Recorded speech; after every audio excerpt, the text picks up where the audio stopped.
నమస్కారం. భగవద్గీత అధ్యాయం 3 కర్మయోగం. ఇక్కడ నేను ఈ అధ్యాయం యొక్క ముఖ్య ఉద్దేశం తెలియజేయడానికి ప్రయత్నం చేస్తాను.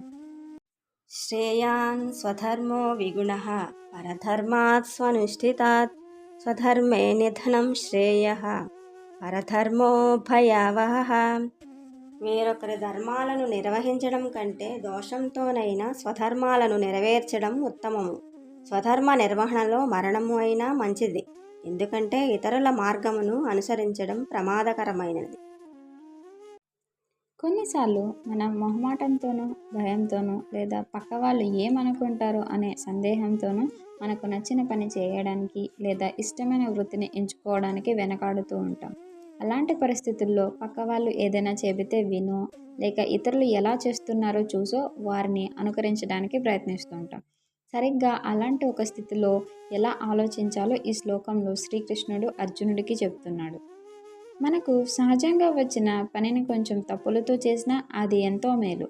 మన సొంత బాధ్యతను నిర్వర్తిస్తూ మరణించినా అది మనకు శ్రేయస్కరమే.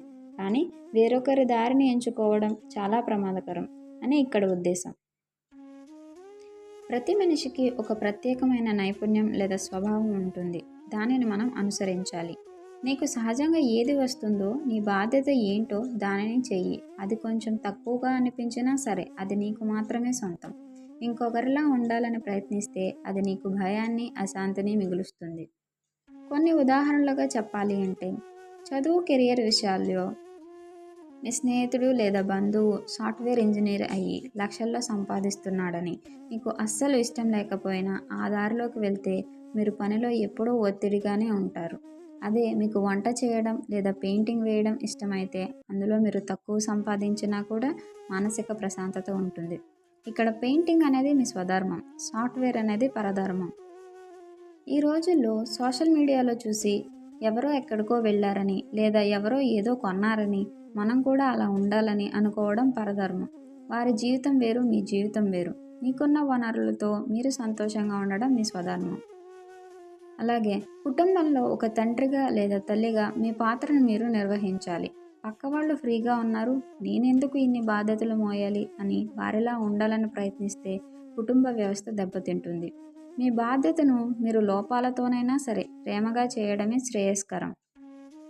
అలా అని నాకు నచ్చిందే చేస్తాను, నాకు ఇదే వచ్చు, ఇంతకంటే నేను మారను, అప్డేట్ అవ్వను అని ఒక మూర్ఖుడిలా పట్టుబట్టడం కూడా తప్పే అవుతుంది.